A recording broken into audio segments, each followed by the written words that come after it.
everyone, and welcome back to Let's Read RWBY Before the Dawn, a book that I forgot to prepare on the side here, and I need to reach out and get. Yes, here it is. I am your host, Raymond McNeil of Celtic Phoenix Productions, and joining me today, as always, is the lovely Molly Rhymemaster. In the last installment, Should It Be Wackio? And I'm going to put on these headphones again and drop the act. Alright, how's everyone doing today? Doing lovely, I hope. Let me pull up, I completely minimized the... There's that. Yes, Molly is also joined by Tiny Weiss. It's Tiny Weiss. That's her name. It's Weiss, comma Tiny. Oh, don't get me started on that. I'm making my tabletop system right now, and one of the most annoying things is making sure everything is mentioned uniformly throughout the book. So the way that spells are listed in the back when you have like a greater version of a spell. So let's say Cure Light Wounds. It's a very basic spell. It's the most basic healing spell in the game. It's Cure Wounds. There's Cure Light Wounds, and then there's Cure Light Wounds, comma, Mass, which is for, but in a paragraph, it's referred to as Mass Cure Light Wounds, but when it's referenced in, like, a list form of some sort, it's always Cure Light Wounds, comma, Mass. And so, like, I've been cleaning that crap up throughout an almost 700-page book. It is annoying. And this is for, like, I have almost 700 spells. Luckily, I've whittled that down. It's insane. Somebody asked about ruler velvet. I only have one ruler with me, but I will improvise. Only 11 chapters left. We're half. Maybe we'll be done before I graduate. We're halfway there. Oh, wow. We're living with the hair. But get it? Because it's velvet. Yes. All right. So Velvet's been the MVP of this book. She really is. She really is. She's keeping my hope alive for just about everything. I mean, I would really recommend at some point you crack down and you read the previous one. I actually think it was pretty good. I think the reason why Velvet, works to an extent is that a big thing that I see a lot of, anime type, things that wish they were anime, and just writing in general runs into, is that they just kind of put their characters into tropes and think that's how it works. But Velvet really isn't a trope because she wasn't intended to be in the show at all. So they just have to deal with the fact that she's actually going to be written as a person. That's an interesting observation. I guess that kind of applies to all of Team Coffee when you think about it, except for Coco, maybe. Coco is the snarky one because all anime has the snarky woman. I just because I've watched Fox is also the snarky one. Well, all anime also has the snarky dude. And I've watched a lot of anime, and I would know. I don't actually watch anime, so. I watch 2 anime. I watch 1 anime. Just 1. You watch half an anime. All right. Let's get to this. Actually, I'm going to check the chapter, because I've got to remember to do this, where I got to show little shadows. We're on page 135. 132, 133, 146. Nope, that's too far. Oh, okay. Oh, this is chapter 9. What the... Huh. I guess the print version is different. Chapter 10. Yeah, chapter 11. All right, as you can probably, hopefully, make out from this silhouette, it is a Neptune chapter. I mean, you can tell because his name is the very first one there. But, I mean, hey, Neptune had just snuck back onto campus and settled into his room for an exciting evening of writing up interview notes when someone pounded on his door. He froze and listened. Had he been busted for being out late? Even if someone had seen him coming back long after sunset, it wasn't technically against the rules. Headmaster Theodore had said no one was allowed to leave campus at night. Neptune's mom was a lawyer, and he was pretty sure it would hold up in court. Uh, when you deal with schools, man, schools have a lot of leeway in how they control their students, to the point of being disgusting, honestly. At least in the States. If you're in school, listen to your teachers. They literally have like life or death control over you. It's insane. Uh, the banging It's resumed. painful if someone puts up with RWBY but doesn't watch anime. Hey, I watched 1.5. She watched Made in Does Abyss Pokemon with count as an someone anime? that basically ruined it for I don't her. even keep up with it. Well, Made in Abyss only is it had a Yeah, movie. maybe I'll watch Made, but I watched Isaac. Oh I yeah, watched God, I miss Isaac, and that was so I wholesome. watched Cowboy Bebop. I don't know. Uh, Sarah, find another anime for us to watch. yeah, I'll we should I have some like good like wholesome trash anime to recommend. They're not particularly great, but they're just like it's just cute. It's relaxing stuff, to say the least. It's just like kind of a good thing to I want to be. watch stuff with a story though. I can recommend a little bit of that. If you there's Princess Connect that's actually very wholesome, and then you realize, oh wait, there's like an underlying plot, and we were like, oh well, this plot's kind of garbage, but then we're like, oh wait, actually there's some cool stuff going on here. So we'll see, we'll see. Me and Floof are really into it. We're excited to gain a second season. The banging resumed. Maybe it was Sun playing a prank on him. Neptune was kind of annoyed Sun had ditched him again to go off with a girl he thought he needed his help. But mostly Neptune hadn't wanted to hang out alone with that weird Asturias guy. It would serve Sun right if Neptune just ignored. We know you're in there, Neptune, Fox sent. Neptune jumped at the voice in his head. Open the door before Yatsuhashi breaks it down. Neptune slowly opened the door to see half of Team Coffee. He tried to act casual. Hey guys, what's up? You tell us, Fox sent. Do you know where Velvet and Sun are? Neptune could hear concern in his hear his concern even in the silence. You're standing right in front of me. Why are you using telepathy? Neptune asked. Just answer, Yatsuhashi said aloud. What's the question again? Do you know where Velvet and Sun are? Yatsuhashi repeated. They aren't answering their scrolls. I can't say, Neptune said. Fox stepped into the room and cracked his knuckles. That's oddly specific phrasing. Neptune stepped back. He glanced at Yatsuhashi, wondering why he wasn't trying to be the intimidating one. Not that either of them had to try to be intimidating. Why was Team Coffee so freaking scary? Since the fall of Beacon, it seemed like even Velvet had a dark side. She was so friendly and cute, but that wasn't what people always said when they found out someone knew. But wasn't that what people always said when they found out someone they knew was a criminal or a serial killer? Oh man, what? I want a series about like the serial killers of Remnant. How awesome would that be? Like, do you understand how difficult it must be to be a serial killer in Remnant? You have to get through the aura and semblances and shit. You have to like prepare for so much to be a serial killer. Well, don't most people not have aura and semblances? I don't know. I don't know. It's never really made clear. They never really talk about how the average person deals with aura. Apparently not. If John didn't have any, didn't even know about it, but everyone has it, why wouldn't they? She was so sweet. Everyone liked her. When I saw the news, I could hardly believe she was responsible for that grisly murdering spree. Oh, that was like a fake quote. I mean, I don't know where they went. How do you know she's with Sun? Neptune asked. Yatsuhashi held up his scroll to show Neptune a selfie of Velvet and Sun in front of a wall with a bunch of weapons on it. So, you're jealous, Neptune ventured.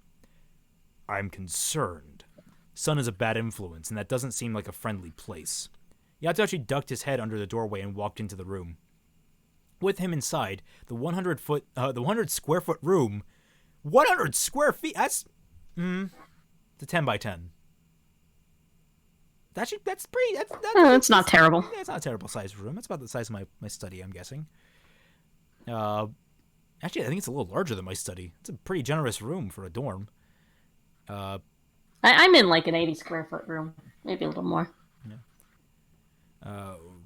The dorms at Shade were far cry from the luxury suites at Haven Academy that Neptune had shared with Sun, Scarlet, and Sage. They had so much space that they turned Sun's room into a game room while he was off gallivanting with Blake last year.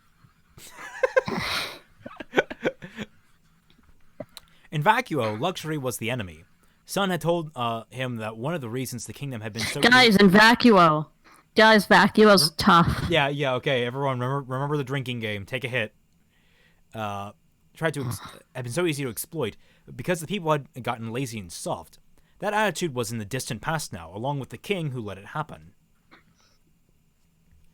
Oh, okay, so Vacuans were lazy and soft, and now they're not, right? Is that what they're saying? Is that what I understood that? Yeah. All right. Because they had mentioned, like, they had been, like, a very, live-free society. I guess not anymore. Don't know why they didn't mention that in, like, the Worlds of Remnant. Would have been nice to know. Hey, Sun's a great guy, Neptune reassured him. She's as safe with him as she is with you. Velvet can handle herself, Yatsuhashi said. I'm more worried what stupidity Sun may have gotten her into. Where are they? Maybe you're just being a little overprotective? Neptune squinted and pinched his thumb and index finger together. We're huntsmen, Fox said.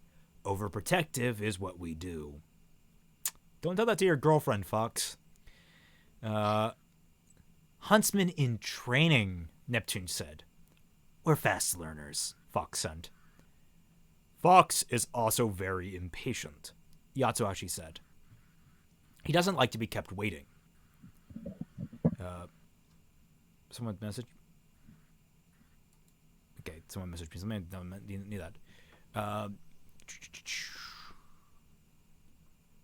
Neptune grinned. We're doing good cop, bad cop thing? I learned all about that in We Aren't Cops, Fox said. And we're both in a bad mood. Neptune's smile faded. Right now, our business is finding the crown and keeping our friends safe, Yatsuhashi said. What does this have to do with the crown? Neptune asked. Team Rosk is missing, which means Coco and Scarlet are missing. They were on a mission out in the desert, and they haven't checked in since. Scarlet's in trouble? Neptune asked. He'd be more worried about Scarlet than Sun. Umber's also missing, Fox sent. And now Velvet and Sun. Velvet and Sun aren't missing, Neptune said. But I'm not allowed to tell you where they are. But you can tell us. Surely we're an exception, Fox said.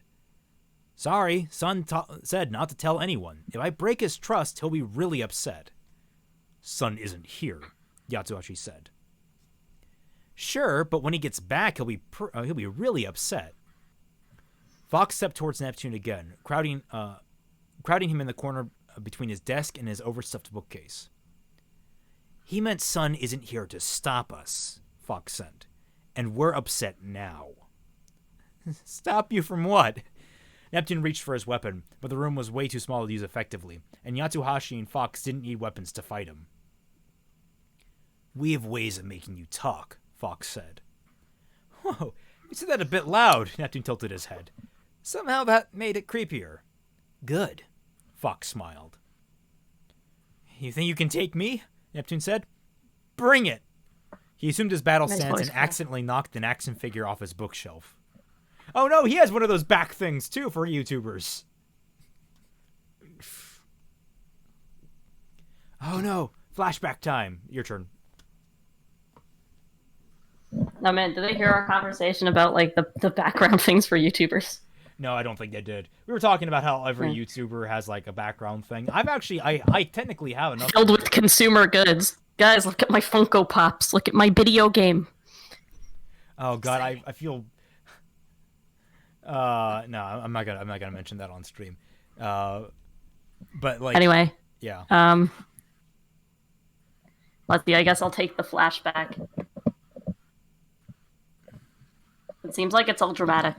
When you grew up in a port city like Argus, you had to know how to swim, especially if you lived along the coast like the Vasilius family did. You do not have to know how to... What? No. It's a coast. You can never step foot in the water if you don't want Boats exist. By the time little Neptune was 4 years old, his parents and siblings had had it with his aversion to water. He literally could not get wet. Baths had been a difficult time. No sooner would they drop him into the tub than all of the water would be displaced out of it, sometimes explosively. It seemed that at a young age, Neptune already had a strong water-related semblance, like the rest of his family, but he didn't know how to use it. And because he was afraid to get into water, even to touch it, he never learned to control his power over it, which gave water power over him. No, I can't let breathe when I do that voice. All right, 1 minute. I accidentally minimized Discord briefly, and it's blacked out your screen, so I got to just kind of figure out how to make your image reappear. I don't know what I'm doing.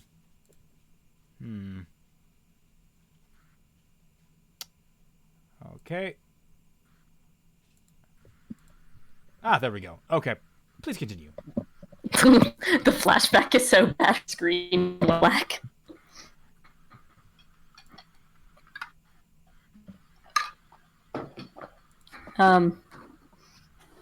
Neptune's older brother Jupiter thought he had the solution. He had learned to swim by being pushed into the ocean and figuring it out fast. Swimming was a matter of instinct after a while, especially for a Basilius. If it had worked for him and their other siblings, it would work for Neptune, he figured. They had to stop coddling him. So Jupiter dragged Neptune to the beach, kicking and screaming all the way, and he threw him off a pier. That's when they discovered that Neptune's semblance had another aspect. Not only could he push water away from his body, he could also pull it toward him. To him, should be toward. And he could manipulate the water's cohesion and other things. But poor old Neptune knew none of this. All he knew was his brother had tossed him into the ocean, and when he came bursting out of it and scrambled back onto shore, he had brought some of the ocean with him. Neptune was caught in a bubble of water, which was growing by the second. He couldn't see because it stuck to his eyes, he couldn't hear because it filled his ears, and he couldn't scream because he couldn't breathe. And then in a panic, he sent the water from him, so it gathered around the closest thing nearby, his brother. Jupiter had been startled to find himself enclosed in water that seemingly stuck to his skin. Fortunately, he was comfortable in the water and had mastered his own semblance, so he turned the water into vapor instantly.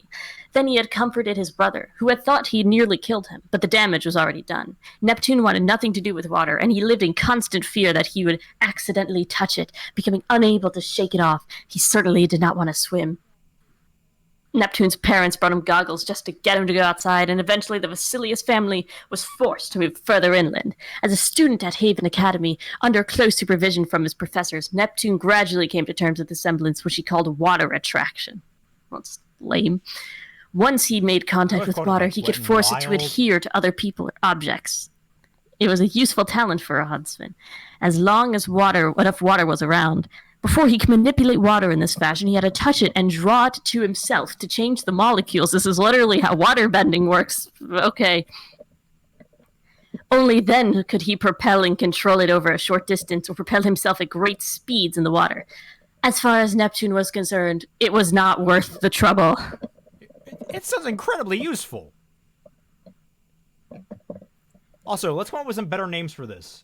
Everyone, start working shopping names on this ability. Water attraction is stupid. It's this dumb name. Your name is stupid. So let's. Well, I hate this idea. It's like, you live by the water, everybody needs to swim. I've known people who grew up in like Caribbean islands that couldn't swim. Like, they just don't swim. It's okay. Yeah, you don't have to. You're not swimming between houses. I mean, is this like Super Venice? Dope. Don't lie to me. That would be amazing. I would love to live on like a pontoon city of some sort. No idea how that would work functionally, but that'd be cool. But like, okay, what other names do we got, guys? Because like, what water attraction? I'm gonna like make him wet. Like it sounds like he's trying to go for like he's like kind of a playboy type figure. So I'm going for some kind of like innuendo type deal. Wet and wild. WAP. WAP.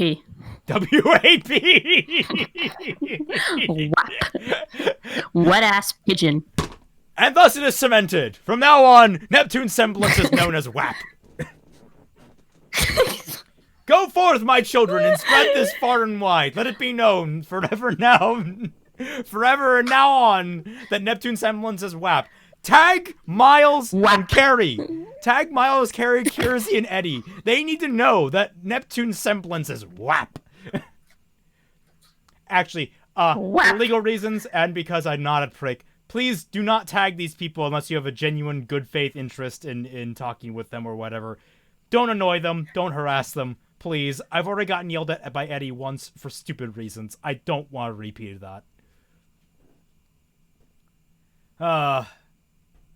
Slip and slide. That's not a bad idea. Oh wow, we're that far behind. Hydrokinesis, hydrophobia. Slip and slide is a good one. Neptune is a WAP. It's more like a DAP. He's dry. Very constantly.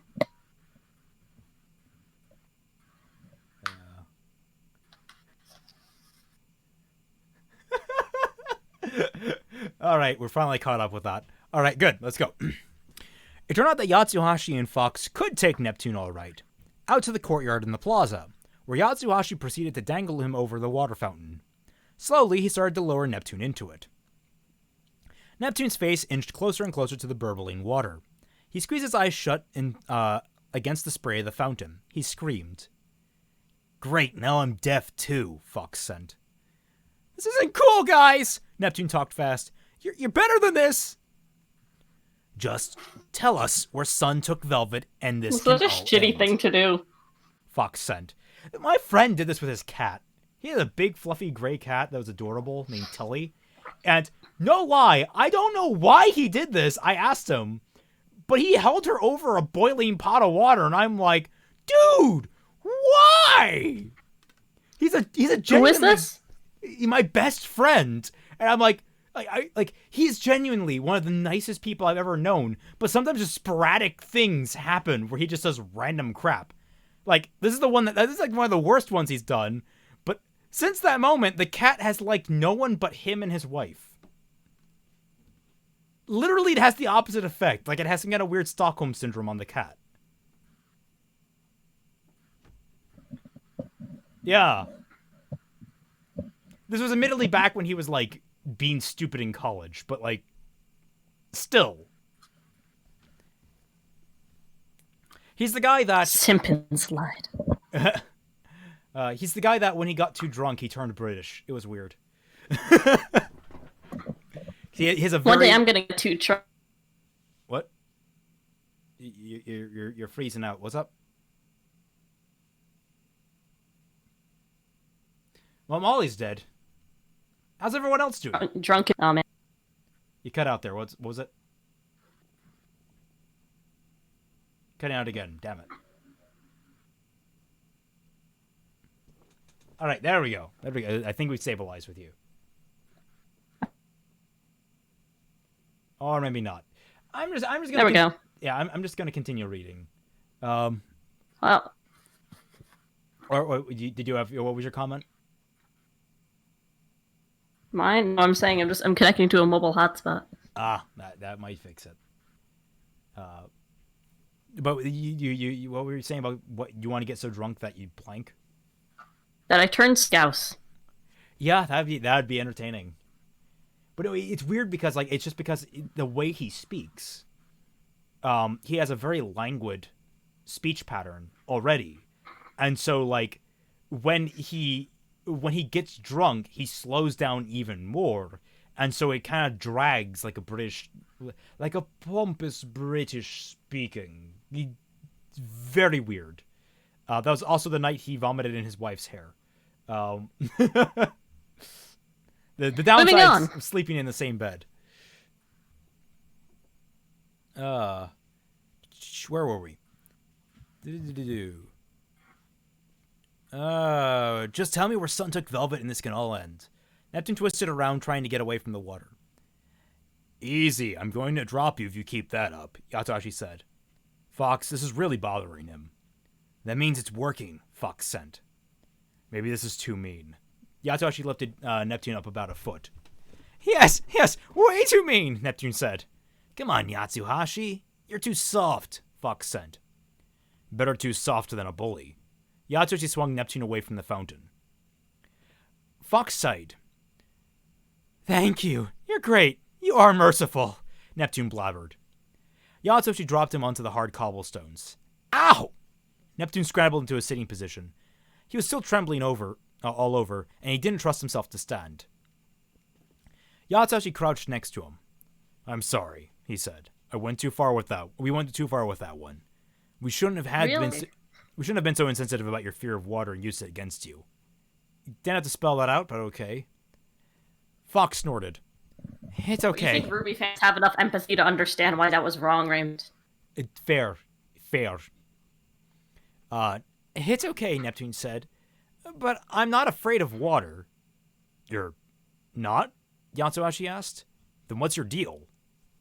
Fox splashed water out of the fountain and Neptune shrank away from it. Fox, Yatsushi warned. You're really not doing good cop, bad cop. Neptune sniffed. Fox was right. We were both being bad. Yatsushi said. You want to talk about it? Really? Fox said. Neptune sighed. I just don't like getting water in my eyes. That's why I have these cool goggles. He lowered his goggles over his eyes. That's the best thing about Vacuo. No water. Yeah, thirst and desolation are terrific, Fox said dryly. Drink. Yep. That's it? You don't like getting water in your eyes? Yatsushi asked. It stings! Neptune covered his ears. And I hate how it clogs my ears. I don't enjoy that either, Fox said. Okay then, tell us what you know or prepare to get water in your eyes and your ears. Yatsushi grabbed Neptune's jacket. I can't tell you! But he couldn't handle this interrogation anymore either.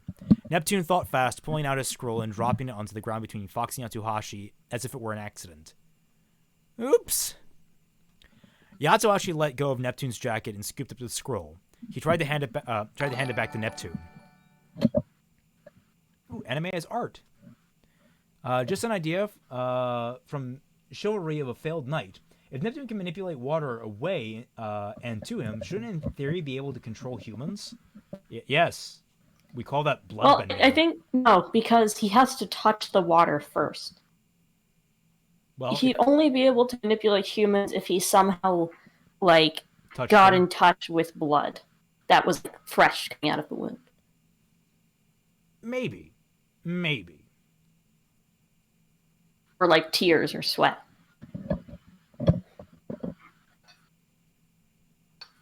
They don't. People making comics making a joke off this scene supported by Myers himself. What do we say? It's okay, just trigger.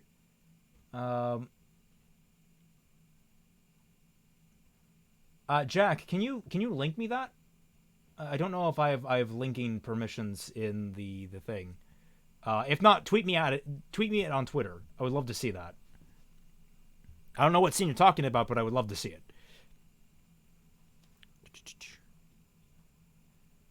Yatsushi let go of Neptune's jacket and scooped up the scroll. He tried to hand it back to Neptune.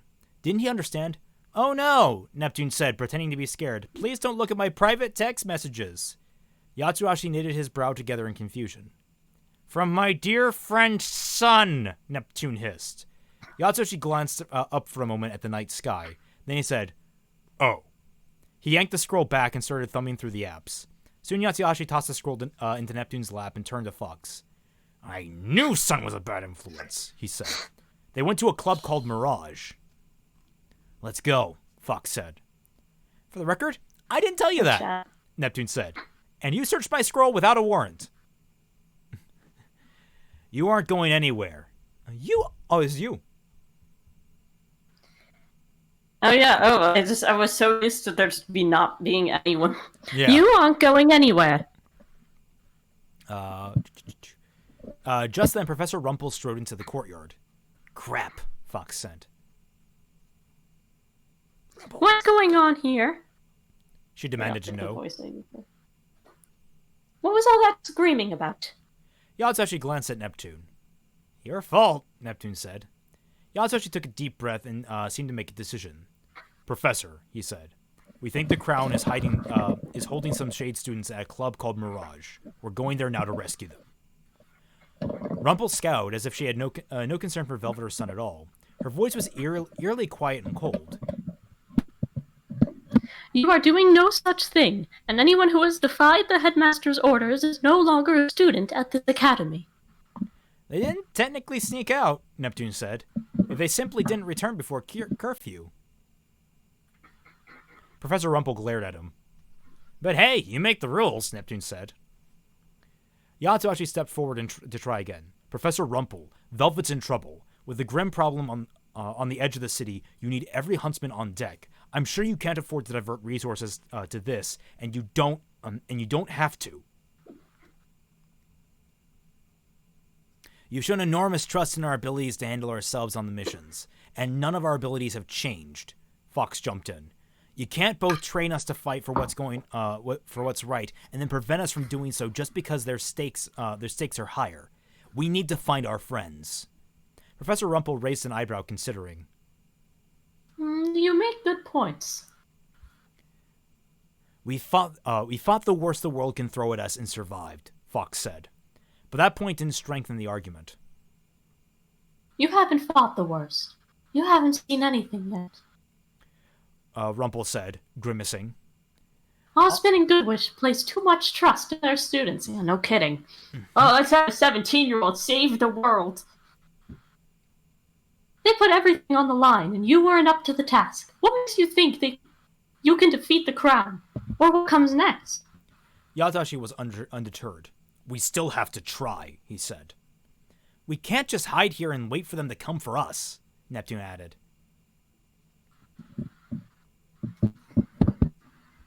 Yep. Alright. I admire your attitude, but I simply cannot allow you to continue pursuing the crown. That's oddly specific phrasing, Fox said. Can't or won't? Rumble flashed him a withering glare. What I mean is, stay out of it. With all due respect, Fox, Yatsuhashi warned. Fox smiled. Then please expel us from Shade, Professor. We're not going to sit here and do nothing. It's not what huntsmen do. And I don't want to be here if that's all you have to teach me. So I think it's time for us to go now. Rumple moved fast. With her left hand, she reached beneath her hair at the back of her head and pulled out a large spoke wheel with rimmed edges. Large spoked wheel with rimmed edges? Where were you hiding that? Neptune asked in disbelief. With her right hand, she pulled the golden cord that bound her hair. The hair fell loose, fanning out behind her, and the cord wrapped itself around the edge of the wheel, which spun in her hand. Oh. How did I not fucking get the reference? Rumpelstiltskin. Yeah. I did not pick up on that.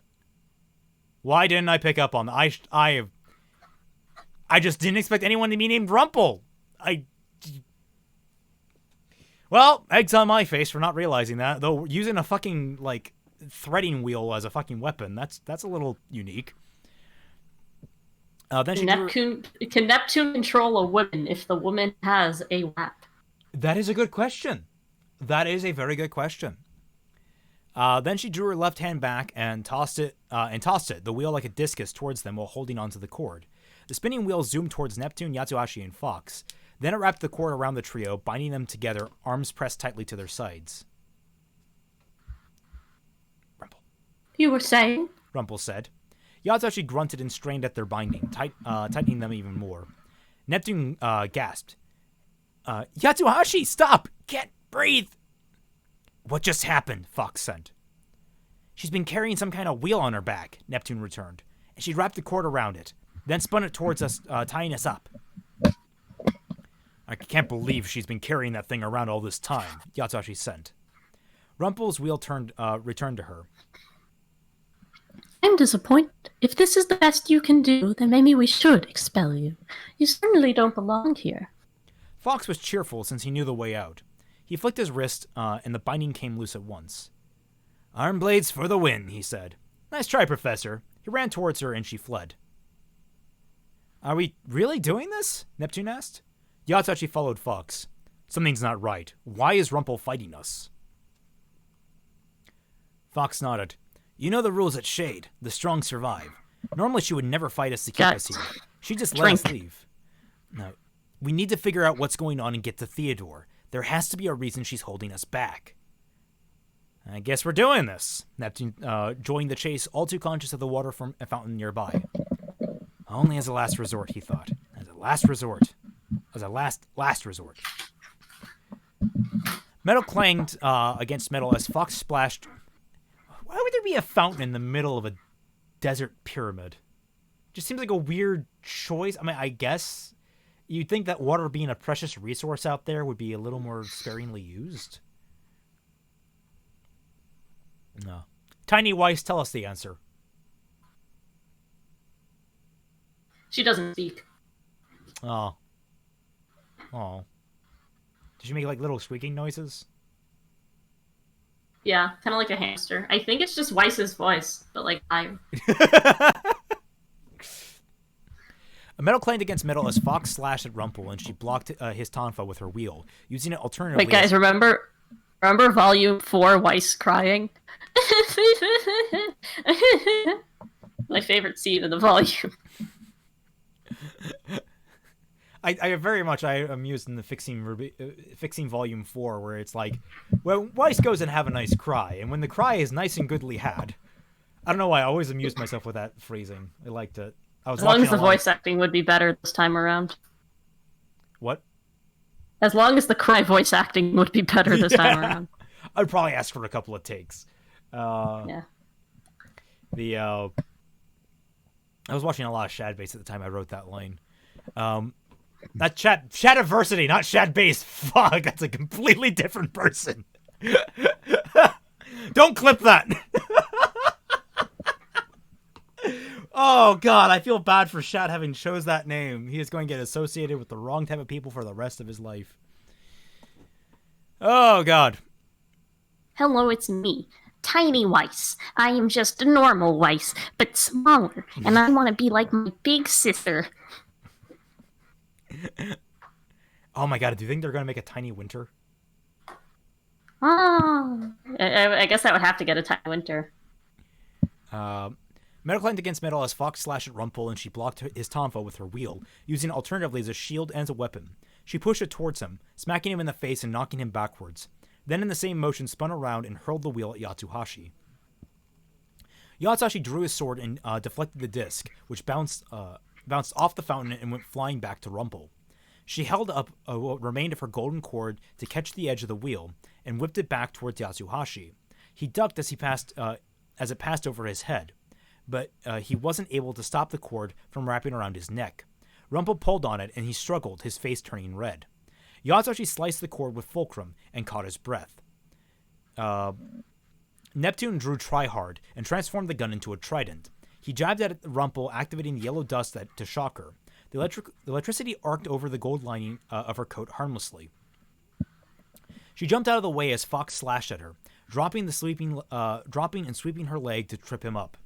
Fox went down. He tossed her cloak at it, and it wrapped around him, delivering an electric jolt that made him convulse. "Oops," Neptune said. "Sorry."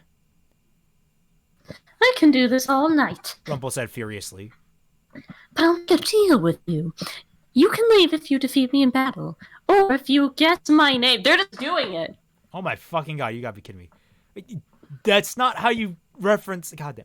Rumpel, Neptune said. Yatsuhashi lowered his sword and glared at Neptune.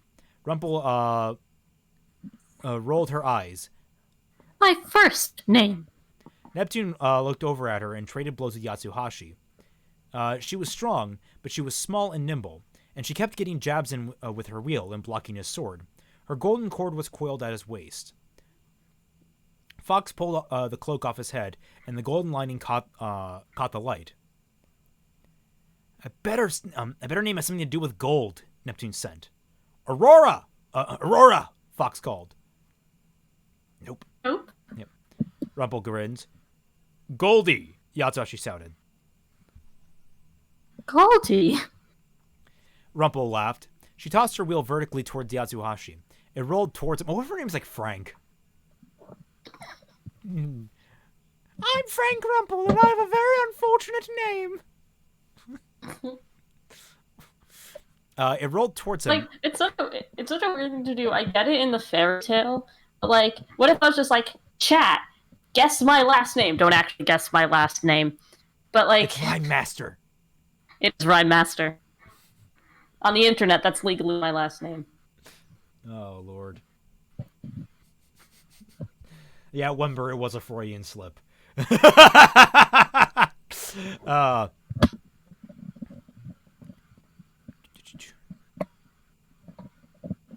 Let's see. Well, I'm trying to think here. Is it like, why is she doing this? Also, there's a way easier solution to this entire fight. Yatsu, just blank out her memories of the last 3 days. You can do that. Yatsu, you have like one of the most OP fucking semblances in the entire crew. You can literally just walk through places if you wanted to. Let's see. It rolled towards him, knocked him backwards, and rebounded off his chest into her hands. Ada! Ada! Fox muttered. List names that mean are related to gold. He paused and then started rattling them off in alphabetical order, while the three of them continued trading blows with Rumpel. They were getting some hits in, but she must have had an absurdly high level of aura because they weren't slowing her down one bit. Cressida! Fox yelled. I always liked that name, but no. Neptune became aware that they had gathered a crowd of spectators, including Headmaster Theodore. The Shade students were finally showing some interest in them. Headmaster, aren't you going to do something to stop her? Neptune called. Headmaster Theodore flashed him a thumbs up. This is all you. Rumpel. I'm trying to... the world will not stop to give you what you want. No. No matter what Osmond may talk. Before that, it seems your last lesson. It seems your last lesson as students here will be one of humility. Professor Rumpel growled. The world will not stop to give you what you want, no matter what Osmond may have taught you. Neptune I acted more on that one. Neptune was worn out already, and Yatsuhashi and Fox were struggling too, starting to make mistakes. Maybe we should just make a break for it, Yatsuhashi said. What do you think I've been trying to do? Neptune said. She's too fast. Finally, Fox shouted, Xanth! And Professor Rumpel stopped. Her face splotched red with anger. You cheated! She stomped her foot. The cobblestone cracked on the impact. Did not, Fox said. Someone told you my name. I guessed it, fair and square. Now do the honorable thing and let us go. Isn't the whole point of Rumpelstiltskin that the name is, like, ridiculous? But Fox just went on BehindTheName.com and filtered for names that mean gold. Like what I would do if I was naming a character. Like, if I were someone that was trying to hide my name and had, like, a whole shtick, I don't know why I would be stupid enough to have a whole shtick about hiding my name. Rumpelstiltskin in the lore was a frickin' fae, so, like, they're just tricky assholes like that who you don't know the name of initially. But, like, if I were, like, to have a name guessing thing, I would not color myself after that name. I would not make it easy to guess. Hell, I would go legally change my name to make it harder to find.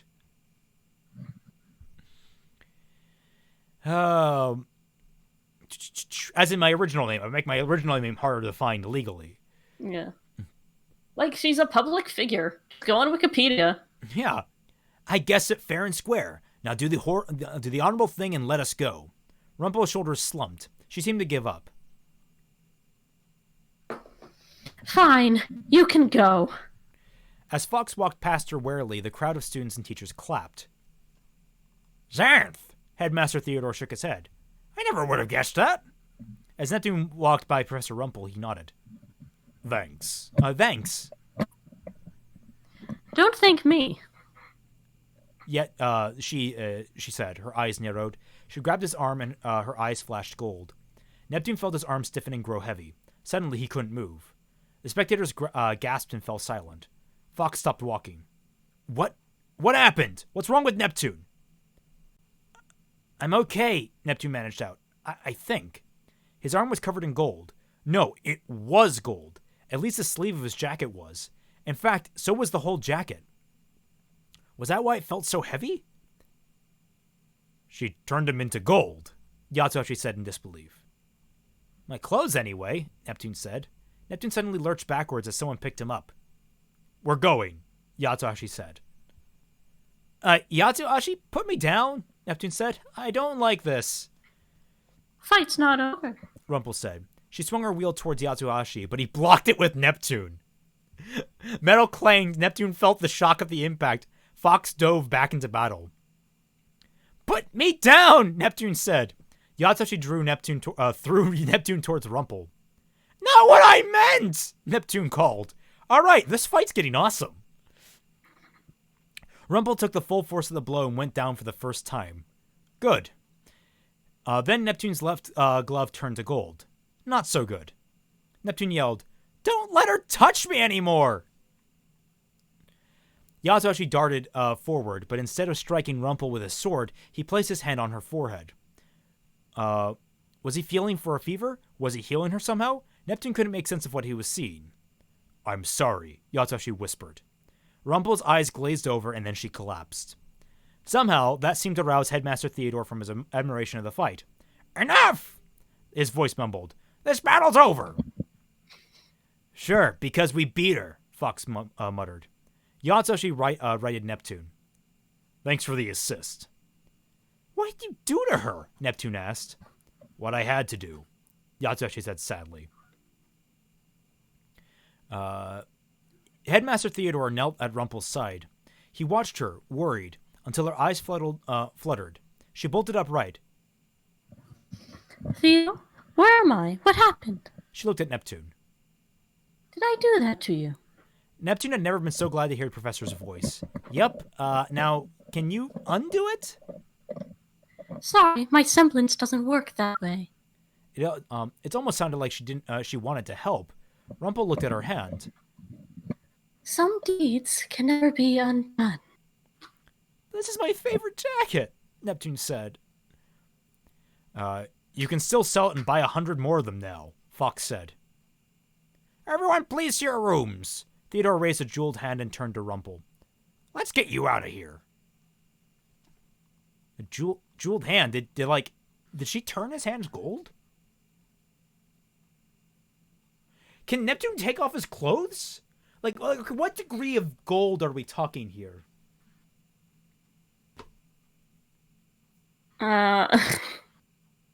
Like, are we talking like it's solid gold? Like suddenly, like everything is super hardened, because that would take like a freaking welding job to take off. Or are we talking like it's like gold fabric? Is it gold leaf? I would imagine it's solid gold if you're changing the entire chemical composition down to the atom. I don't know how you'd remove it in that case. Yeah. Like, is it still technically fabric, or is it just really heavy? I really don't like Neptune as a character simply because he's more of a comic relief entity than a character. He's just there to make you laugh with nothing else. I can see that. He's not terrible. I just find him kind of like... The rest of Team Sun seem kind of weak to me as characters. Namely because Sage hasn't done anything. One of Carmine's sides was gold for some reason. Rumple can turn things into gold, so why were they against each other? I don't know. My god, she bejeweled him.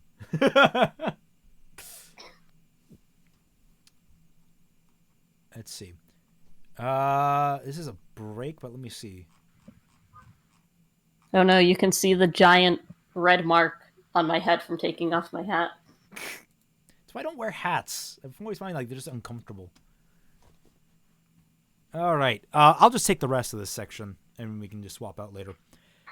Neptune, Fox, and Yatsuhashi accompanied Headmaster Theodore and the Professor Rumple to a classroom while the rest of the crowd dispersed. What do you remember from the fight? Theodore asked. Rumple's eyes widened. Everything. Neptune wasn't sure he wanted to remember her to remember everything, but he had more to say. Rumple shook her head and pleaded with the headmaster. Theo, that wasn't me. The reinitiation, the curfew. I would have never suggested those things. His face serious, Theodore replied, I know. I mean, now I know. You must have been under some kind of mind control until Mr. Daichi here did... Theodore looked at Yatsuhashi. Something? I only tried to make her forget the last half hour so we could get away, Yatsuhashi explained. You erased her memories of the fight, but somehow your semblance also broke her mental suggestion she was under. Theodore said, Xanth? Rumple was shocked. How did you know my name? Lucky guess. He shook his head. Rumple, how did this happen to you? When did it happen? Rumple's voice was slow, as if she was still struggling to process it. A few weeks ago, I went to the wastelands, She said. Some huntsmen said they had information on the whereabouts of the crown, so they led me out there. She blinked a few times. And it was a trap. I couldn't beat them, though we fought for hours, and they finally overwhelmed me. Since then, I've been working for the crown. I can't believe it. It was worse than mind control. I wanted to help them. I believed in their cause. But who is the crown? Theodore asked. Apparently the headmaster knew a lot less than some of his students.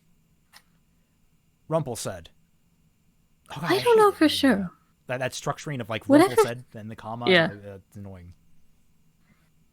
Whatever they did to me, whomever did it, I never even saw them. I was just instructed to disrupt things at Shade Academy as much as possible. So I did. But why? Neptune asked. Why would the crown be worried about students like us? Because you guys are actively doing shit. Yeah. Like, holy shit, you guys have been doing shit this entire time to try and stop the crown. You actively thwarted, Coffee actively thwarted an entire kidnapping attempt out in the middle of the desert, completely on the fly. Like, that's a warning sign, if anything. We were getting close to discovering them, Fox said. Sounds like the reinitiation and the curfew Rumple suggested to the headmaster were supposed to stop us, or at least slow us down. Weaken us, Yatsushi added. Professor, does this look familiar? He held up his scroll and showed her a picture, the selfie that Velvet and Sun had taken in Mirage. Then he zoomed in on something in the background, a golden sigh. I did that. Rumple said, the memory coming back. I captured that sign myself. I was fighting a huntress named... Carmine Escalados, the woman we stopped in the desert. Yes, she's also a former student. Rumple's eyes narrowed. We fought in a cage match at a club called the Mirage. She was stronger than she was before. Everyone there was. Neptune was taking it all in, but he was also thinking about his own problems. Smaller ones, to be sure, but still problems. Hey, so if this was all because of the crown, does that mean we can go back to our old teams? He asked. Did he actually want to be back on the team with Sun? Headmaster Theodore nodded. Knowing what we know now, I think that would be most wise. As soon as everyone is safe back at Shade, but we don't want to tip our hand. It might be better if the crown still believes Rumple is under their influence.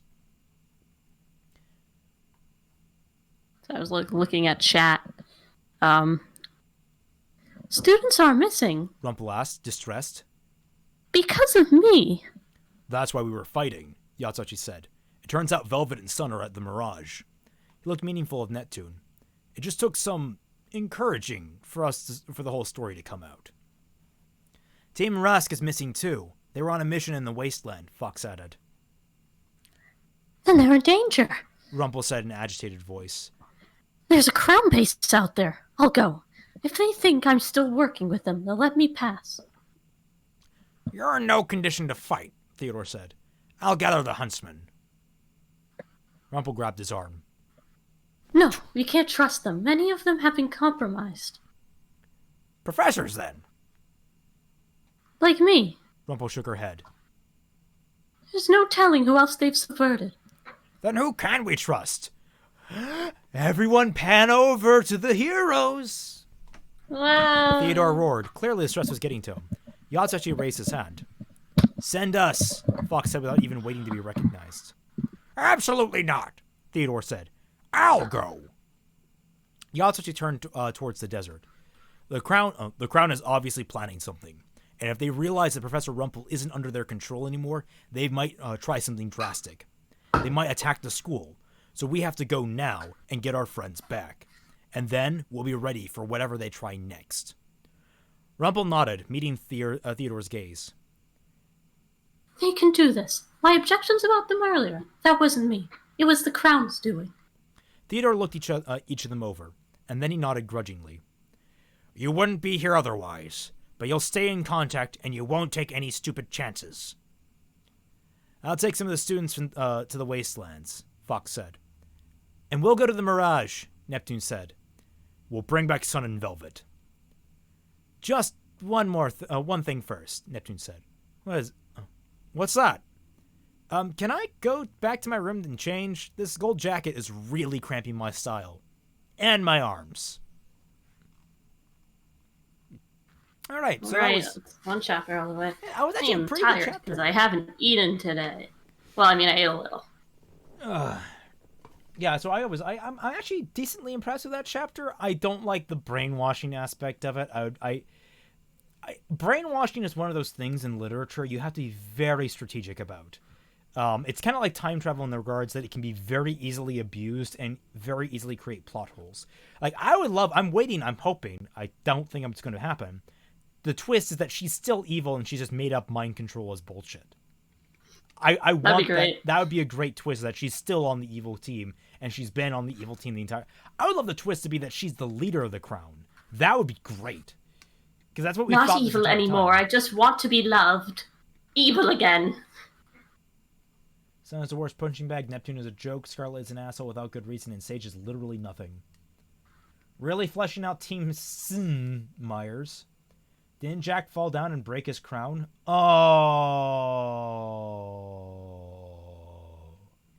It's going to be someone named Jack. Alright. Caveat. If it's Jack from Jak and Daxter, I'm all on board with this. He needs more screen time. I miss Jak and Daxter. Bring back Jak and Daxter! Naughty Dog over here making terrible games like Last of Us 2. No. Jak and Daxter 4. That's what we're really hoping for. Really convenient that Yatsu's semblance de-mind controlled her. Yeah, that is. It's almost as if it's too good to be true, but... Did they not have a database of, like, semblances before people came in? You would think that people would take note of that. Fox just hating that Velvet wants some Sun. Maybe she's BSing. Yeah, I'm thinking she's BSing. I really hope she is. Chad's Sun versus the incel Fox. Sun and Velvet would make a nice couple. Better than Blake anyway. I mean, we're talking Sun and Velvet is a woke ship. We like it. It is a woke ship. I ship it now. I only ship woke pairings. If there's more than like 20 fanfics for it, I can't ship it anymore. Actually, Sun and Velvet might have more fanfics than Cardin and Velvet. God damn it, I love that ship. Too bad it could never actually be developed in the canon show, because the canon show is just garbage. No wonder the kid of this world are left to save entire kingdoms in the world. The adults are pretty much useless, all things considered. Yep. The Virgin Blake versus the Chad Velvet. Yep. Jack and Jill went up a hill to become a terrible RWBY character. I spaced out and heard Jack. Yep. All right. Let's see. How long is this chapter? Chapter 12. Is that 152 to 160, and that goes from 161 to 170. I think we can make it through another chapter. I'm a little tired, but for our dear fans. Yes, just chapter 12. It is a short one. It's only 8 pages. Yeah. Are we gonna speed run this one? I don't know if we need to. You're the one in control mainly. I'm just doing all the male voices, so. I know, but it's mostly male voices. Anyway. Yatsuhashi and Neptune followed the directions from Professor Rumple to a squat building on the edge of town. Looks abandoned. Are you sure Neptune this said. is it? I've been here before. We should have fought our way inside earlier. Yatsuhashi looked at Neptune and then turned away, covering his mouth to contain his laughter. What? Neptune said. Yatsuhashi put up a hand. I'm sorry, but I can't take you seriously wearing that fake mustache. Not that he'd ever been able to take him seriously before. Neptune stroked the bushy black mustache and Yatsuhashi couldn't help it. He burst out laughing. It's a disguise! Neptune said. We're going undercover. It doesn't even match your hair. Yatsuhashi howled. These silver armbands are our disguises. Professor Rumpel said that all the Crown supporters wore them as a sign of their loyalty. Neptune sighed and peeled off the mustache. That's better. Yatsuhashi stopped laughing and pressed his hands against the reinforced steel door. He could feel the vibrations on the other side, but didn't have the ability to make any sense of them. Fox or Velvet might have been able to understand what was happening, but all Yatsuhashi knew was that something was happening. He knocked on the door. A panel slid open and eyes appeared in the narrow opening. Who do we fight for? A deep voice intoned. Professor Rumpel had given them the passphrase too, as it was lodged in her memory now. For Crowning Kingdom, Yatsuhashi said. Professor Rumpel sent us. Neptune piped up. From Shade. Then Neptune winked. Yatsuhashi appreciated how he was embracing his role. The eyes considered the two for a while. Yatsuhashi tensed, waiting for trouble. He wondered if he would be able to beat down the door in time. He could just manage it for Velvet, or he would die trying. Then at last, the panel slid closed. A lock was undone, and the door swung open to reveal a man about Yatsuhashi's side on the other side. Yatsuhashi made sure he saw the silver armband around his arm. Check your weapons in dust, The bouncer said. Yatsuhashi handed over Fulcrum. The guard waited appreciatively. Nice sword. Thank you. Yatsuhashi said. Neptune passed over Tryhard. Dust is inside. Neptune offered. The guard turned to Yatsu. Oh, no dust. Yatsuhashi said. Don't need it. Good for you. Go on back. The boss is watching the fights. Enjoy. Friendly guy. Neptune whispered as they walked down the dimly lit corridor towards the sounds of clapping, chanting, and cheering. Whoever was fighting had a lot of fans. He thinks we're on his side. Yatsuhashi reminded him. He didn't like how light he felt without the weight of his greatsword on the back or in his hand. They followed the loud music to the end of the hall and emerged into a room that somehow looked larger than the building, with steps that led down into the floor, creating a huge space below surface level. A giant gold cage occupied the center, and two people were fighting inside it. Looks like Rumpel left her mark on the place. Neptune said. Yatsuhashi pointed to the golden sai on the opposite wall. There's the sai from Velvet's picture. He scanned the crowd until he saw a pair of rabbit ears sticking out. Guys, you know what time it is. He nodded in that direction and took off. Neptune close beside him as they pushed through the crowd. Yatsuhashi felt many eyes on him as he passed. He was used to being noticed in groups because of his height, but it made him nervous when he was trying to go unnoticed. Maybe we should have thought this through better, he realized. But then there was Velvet, and he didn't care about anyone else anymore. He started to put a hand on her shoulder, but stopped, remembering she didn't like it when people snuck up on her. He was not in the mood to get thrown across the room. Velvet, he said. She turned around, shock on her face. Yatsuhashi, what are you doing here? She's brainwashed. Just saying, I figured that. If we didn't see the fight between her son and everyone else, they're brainwashed. That's her. That wasn't the reaction he'd been expecting. There was shock, but no relief. Are you alright? He asked. Velvet beamed like she was completely at home. I'm great. This place is great. You aren't in any trouble? Yatsuhashi prompted. She just rose up on her tiptoes and leaned towards him. The crown is here, she winked. Yatsuhashi didn't know what to make of that. Was this for real? All he could do was look around for the crown. Is that him? He asked Velvet, nodding at a white guy in a suit watching the fight from a balcony. She collapsed into laughter. Definitely not. She paused as if understanding something. Do you want to meet the crown? She asked. You know them. Neptune gave Yatsuhashi a worried look. So yeah, it's the description. Oh, Yatsuhashi was worried about something else now. Velvet, where's Sun? Velvet just pointed at the cage. Yatsuhashi finally turned his attention to the enclosed arena in the center of the room. One of the fighters was someone he recognized. That short guy in the green tank top was one of the thugs they crossed a few weeks ago. And there was someone swinging from the bars of the cage like... Sun! What's Neptune he doing? said. He's fighting, silly, Velvet said, like she saw this every day. Right now, Sun seemed to be winning. Two of his semblance-devised avatars appeared on either side of the green guy, grabbing his arms and holding him in place, while Sun dropped in from the cage and landed feet first on his face. The gas mask cracked, and the man went down. And Sun Wukong wins again! The announcer called out. Sun bowed. He was wearing a gold crown. This is so weird. Yatsuhashi said. Velvet, we have to get Sun and get out of here. Velvet gave him an eerie stare. I'm not going with you, she said. Now I know this is where I belong. The crown wants me for who I am. Who I really am, not who Sifvi or Nova think I should be. Hey, you could join us too. Yatsuhashi reached down and cupped Velvet's face in one of his large hands. I picture it looks something like this. Yeah, just... Yeah. He really hated to do this, but it seemed he had no other choice. Someday she might even thank him. Come on, Velvet. Wake up. Sorry, V. That's it. Yatsuhashi brushed his thumb against Velvet's temple and caught her with his other hand as she went limp. Then he shook her gently. Come on, Velvet. Wake up. You need to wake up. Velvet's eyes flew open and she stared at Yatsuhashi for a moment. Then she hugged him. Yatsu, thank goodness. Shh. We don't want to draw any attention. When did you get here? She whispered like she hadn't seen him before.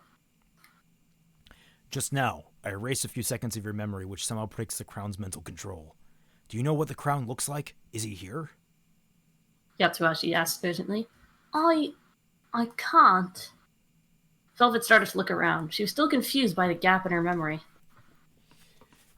Never mind. Velvet, you and Neptune need to get out of here. I'm going to try and get as close to Sun and use my semblance.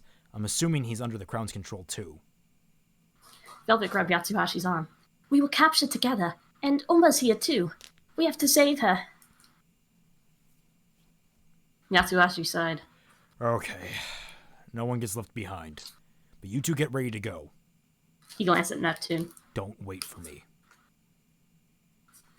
As Yatsuhashi half paid attention to Sun, who was fighting a new opponent, the other two slipped away. The crowd loved Sun, it turned out. Every time he used his semblance, the audience cheered, and Sun was eating it up. Meanwhile, Yatsuhashi kept an eye out for Umber, while trying not to look too obvious. There, he spotted her through the bars on the other side of the cage. Umber looked curious as he approached and eyed his armband with suspicion. What did Umber sound like? Chat, what did Umber sound like? Do you not have it written down? I forgot to write that one down. Oh no. Oh no. Yatsuhashi didn't think this place was your speed. She's the little cousin of that guy, no. She's the cousin. You're not just like type my girlfriend. I don't know, just... She has better memory than I do. Let's see. I like how the story itself isn't even going to try and make sense of how Yatsu can apparently undo the brainwashing. It's literally, don't know how, but we're rolling with it. I mean, like, I like that in some regards. I kind of like the idea of, like, I don't know how I'm doing this, but I'm going to keep on doing it because it's working. Like, that's a very human reaction to things. It's just not very well explained. And that's fine for now. We can get into it later. But, like, he already does mind things. I'm just kind of lame that it's actually mind control. Homeless Colombian who's hungry. That's her voice.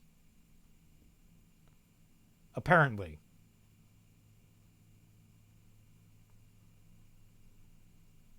Molly?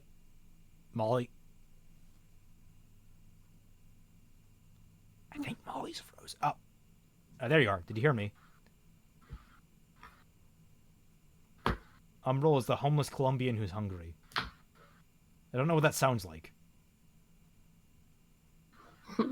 Guys, you have the opportunity to make me sound like however you want within reason.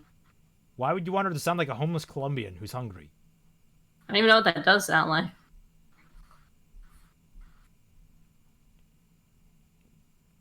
Mind break! Yeah, we should add that tag to this book. Oh, God. If it were truly Mind Break, I wouldn't be reading it on stream. All right.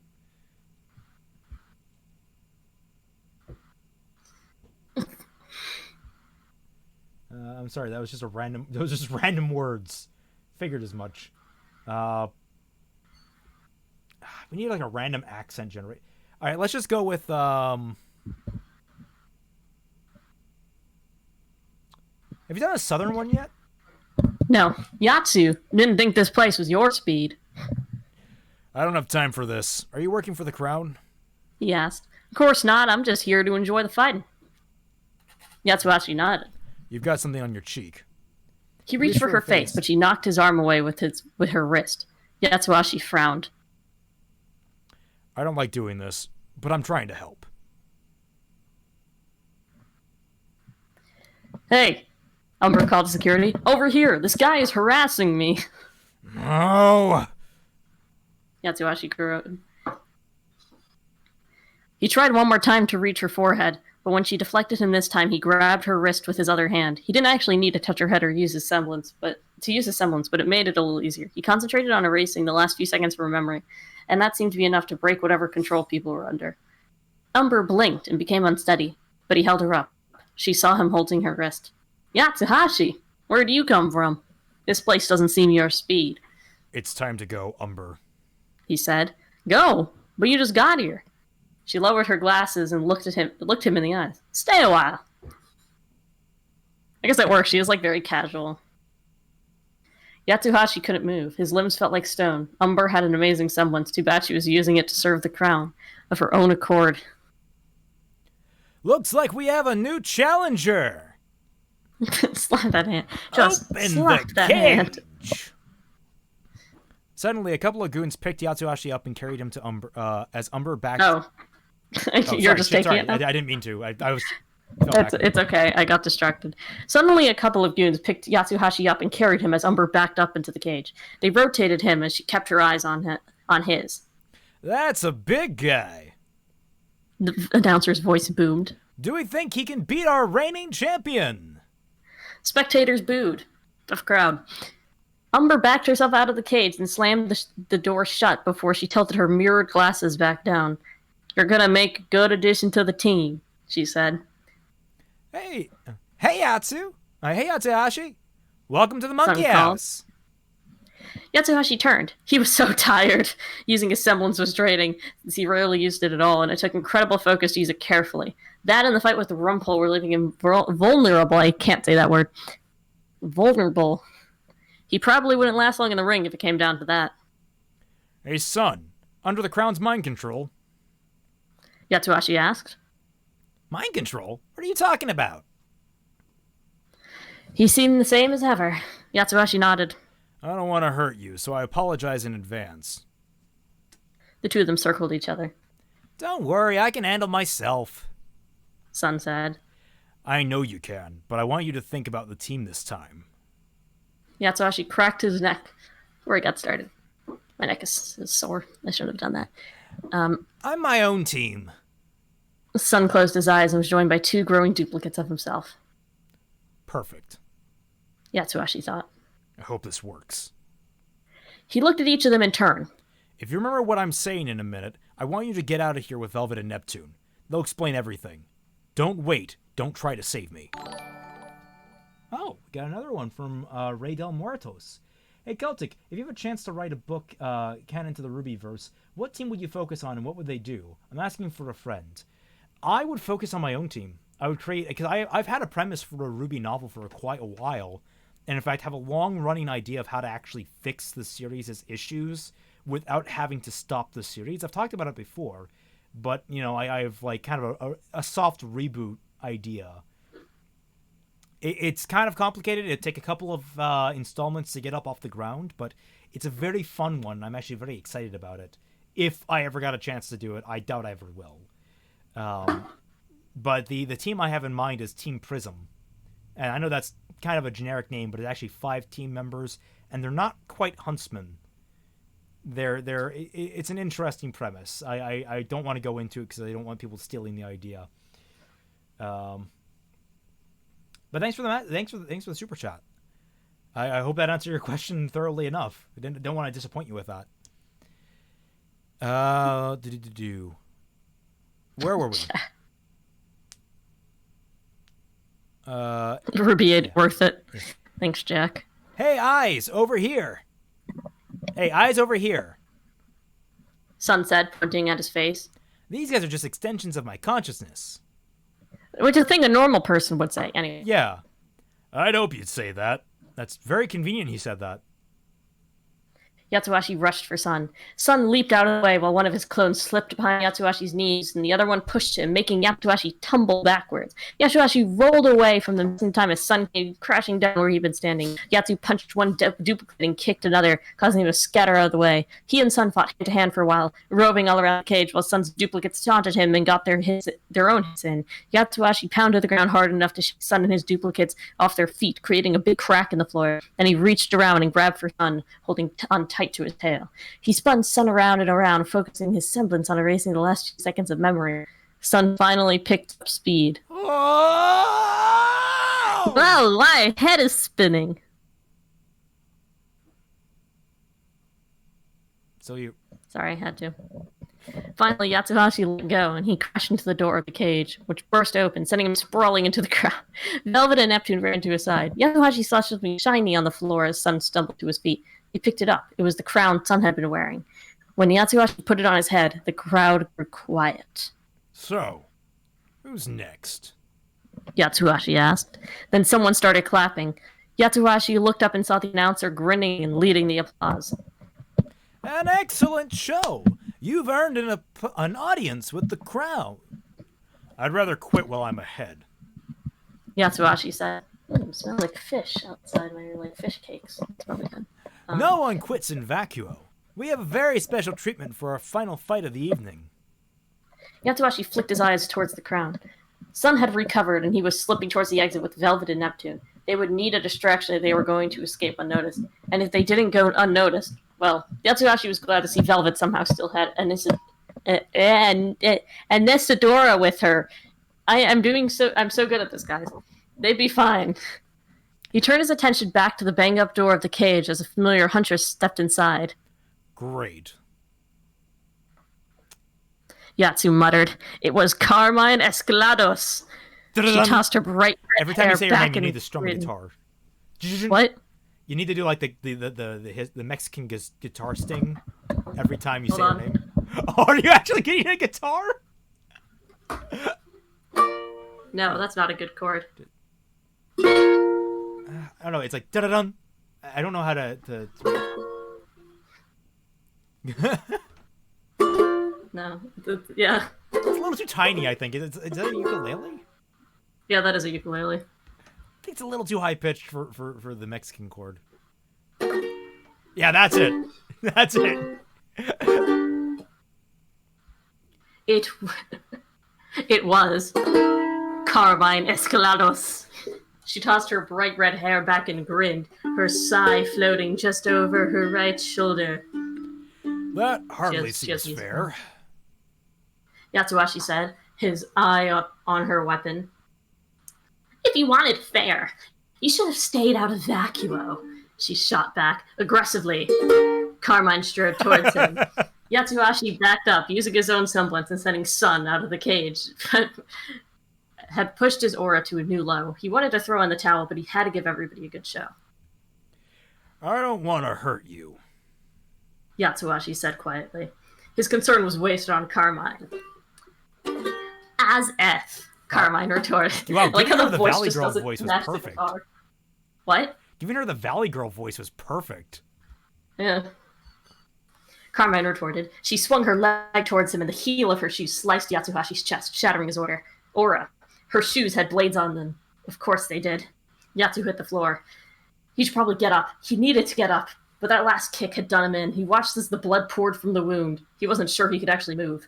As everything went murky and black, he heard Carmine say, I thought he'd last longer. You need to take better care of your toys. That's the third one this week, Umber said. You'll fix him, Carmine said. At least I won't go back empty-handed. Then Yatsuhashi heard some commotion somewhere in the club.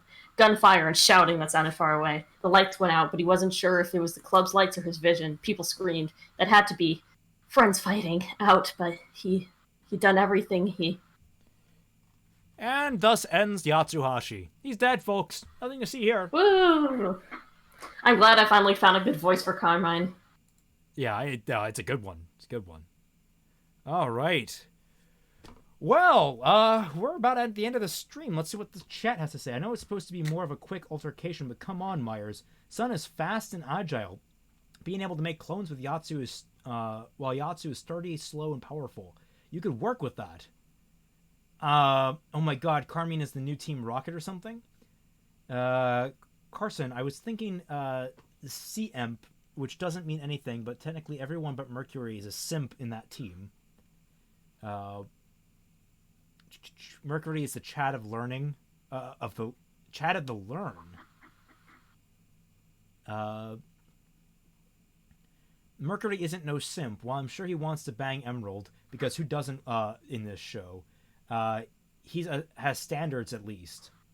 So if Yang is SSJ, is Carmine SSJG? No, we're not going there. Don't bring Dragon Ball Z into this. I don't have a very high opinion of Dragon Ball Z these days, but even I know not to disrespect it with RWBY. Woke ship, Mercury and CL. Mercury and CL? I don't know if that's really woke so much as it's crack. Yeah, there's a fine line between that. A woke ship is, like, rare, but... Understandable. Emerald and Mercury is woke. In the sense that, like, it's rarer. I don't even think I think that's actually pretty common, all things considered. I mean, I think... but I guess... It's like...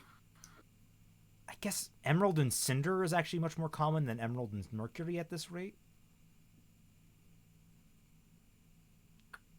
We need to sit down and do that shipping stream at some point.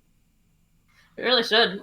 That'd be really fun. Maybe, like, we didn't stream last week. Maybe we could do it as a bonus this weekend. It's Labor Day, so there's that extra day off. Maybe Monday. We'll see how Sunday goes. Petra's birthday. I'm busy. It's it's my favorite Fire Emblem character's birthday. I'm busy, Raymond. So let's see. I'm not actually busy. Yeah.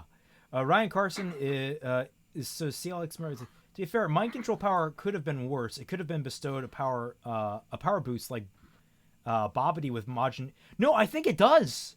Because everyone that's had the mind controller has been part of the crown has been supercharged. Like they're This is just the Majin Buu arc. This is just the Majin Bobbity or motherfucker. Yeah, Emerald and Mercury is fairly common. Like, if you're straight, you ship Emerald and Mercury. If you're gay, you ship Emerald and Cinder. That's kind of... Or at least that if you're into those circles, that's how you ship. CLX Whitley? Nah. Whitley X Penny was cute. Seeing that little comic. That idea. That you could do a lot with that little cute idea. Bro, I miss Winter interacting with Penny. Bro, I miss it. It was good. It was right there. I could reach out. It was almost good. Oh, you know I'm going to play that up. Because, like, I love the idea that Winter treats Penny more like a little sister than she does Weiss. And that creates strain. Like, oh, and I can't wait to, like, because, like, they're kind of, I mean, right now, dolts and bolts. That OT3 actually potential. Got like a dynamic going on there with that whole like weird cuddling thing they were doing at the end there. I mean, I get that it was just sort of like Penny's gone through a lot and they just wanted to kind of be there for her, but still, you gotta feed the shippers somehow. So like building up a dynamic between Penny and Weiss, because we already I just missed the deep conversations between Winter and Penny. That was like the closest the show ever got to asking a question. Oh yeah, and it led to like the backbone of the show for that season. For context, the ship would be in a book where CL, Emerald, Mercury, and Penny are on the same team since they're both missing half a team anyway. I do not see that happening. Also, that kind of rips off of the fanfic I'm reading, which, in the most recent chapter, teamed Neo, Ilya, CL, and Penny together. which, and then they did the pairings, which I believe were, I think it was Ciel and Ilya, which means it's Neo and Penny. I think that's how the pairings. My favorite woke Ilya ship is Ilya and Weiss. I do see that occasionally from time to time. Interesting. Yeah. They haven't had a word of dialogue together. I know, but every time I see it happen, it's like, yeah, I could kind of get behind that. Like in a fanfic, I'm like, yeah, you know, that's kind of good. I kind of want to bang Blake, but I really don't want the crippling abuse issues. But man, Blake is like just awful as a character and a person. So you know, as my good friend Brandon in the server said, everybody else in RWBY suffered so Weiss's writing could float on the corpses. Oh, it's because all these people need to know how to write is privileged white kids. That's all these people know how to write. Think about Which that for people? a second. Miles, Carrie. Oh. Think about that for a minute. The only thing they know how to write is a privileged white kid. Anime as Art wants me to eat a carrot on stream. Is this a mukbang now? Should I like really condense my mic? In a posh British way? What? Why a posh British way? She's Australian. Wouldn't it be like an Australians eat carrots? Is it different? Like there's the posh British where I imagine they like. Whereas Australians, I just imagine like, oh yeah, I'll just eat the whole thing in one go. Just shove the whole thing. There are carrots in the fridge, but I feel like it'd be weird if I just brought them to my room. No, no. Australians eat baby carrots. That's how that works. There are baby carrots. Velvet eats baby carrots because she's baby. No. Oh, every time someone on Twitter is like, I'm baby, you just know that they're like a narcissist. Yeah. You just like know they're an asshole. I mean, that's literally the indicator. Oh, eat the carrot upside down. That's how you eat it in Australian. Okay. You eat So, leaf like, first. So like, yeah, you gotta like. Oh, I know. I was just. Carrot. I mean, like, no, I was just saying, like, you eat it from the leaf. You eat it backwards. I see. But like, I mean, I guess you could do that. Us Aussies are just convicted British. I mean, yeah, isn't that how that happened? They're British with nothing to lose. So Jack the Cat says, is Weiss really that good? Like, yes, now she's perfect in the sense that she doesn't have that many character flaws remaining. But the thing about Weiss is, like... She's compelling. Everything surrounding her is good. Yeah. Like... She's a compelling character. Like, that's the whole thing. Sometimes it's not about the character themselves. Sometimes it's about the elements that surround said character. Yeah. Australia is a British like everything person. with like the military and Winter and the Schnee Dust Company and Chalk and Whitley and Penny, and it's all good, or it could be good. I mean, the quality of the writing for everyone else, they don't know how to write a race struggle. They don't know how to. They shouldn't have tried to write a race Oh struggle. God, can you imagine all the riot things they're going to do now in like volumes 8 and 9? Bro, they burnt down that building for justice. Yeah, like, God, if they do that, it's going to be because they did the Trump thing. They actually did the Trump thing. I know, but that was like 2 years later, 3 years later. Yeah, maybe we're the thing is that they're writing 8 and 9 ahead of schedule, so it's like because 9's apparently already done scripting.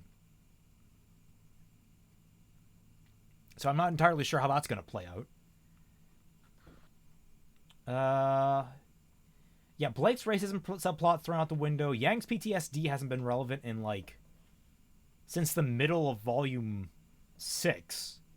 Which Bro, her PTSD is cured. That's how you cure PTSD. Obviously, you just kill someone. yeah, you murder someone.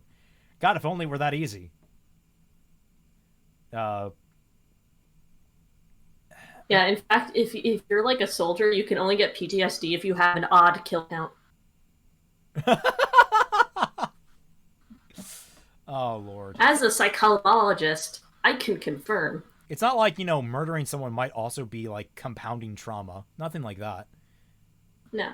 Not like And demand RWBY to commit arson. RWBY and co. commit arson, destroy somebody's livelihood and property for justice. Don't worry, they'll be proven to be like a faunus racist or whatever, Yeah, Ryan Cars makes a good point that they could have done well, but they didn't bother. So now they're just using the fact that they're white as like, whoopsie, I couldn't have done this. I guess I can't read or something. So the praise for Ice's character is mostly undeserved privilege due to a fortunate background? Fitting. Anime is art means Vacuo is going to be about a pandemic virus. The Vacuo virus. We're gonna have to deal with the Vacuo virus. Everyone's gonna have to go into lockdown. See all these Grims like going into their house, like all scared of the Vacuo virus. You have Salem up there being all like, yes, everyone must quarantine now for the foreseeable future. I want to wipe out humanity. Prediction. I don't want to be unsanitary about it.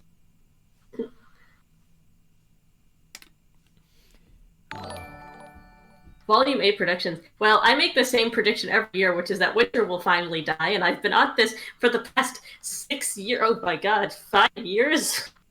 It's volume 3? 4.5 years? Yeah, 4.5 years. Yeah. President Celtic Trump. Yeah. I can't really do a good Trump impression. I can do an all right Biden impression, because the thing. But yeah. Now we're getting off into the weeds. Let's call this stream here. Thank you all so much for joining us. I do hope you'll join us on the next installment, and I hope you all had a real blast. Me and Molly love doing this. This is a real fun. We really do. It's a good thing to do on Friday afternoons, and we love reading for you guys. So yeah, reading. Remember, kids, reading is fun. Maybe after this book, we'll actually read a good book like Artemis Fowl or something. That'd be fun. Ooh. Yeah, if I can get like a digital version of it. That'd be fun. Yeah. But thank you all so much for joining us, and we'll catch you all Bye, everyone. on the flip side.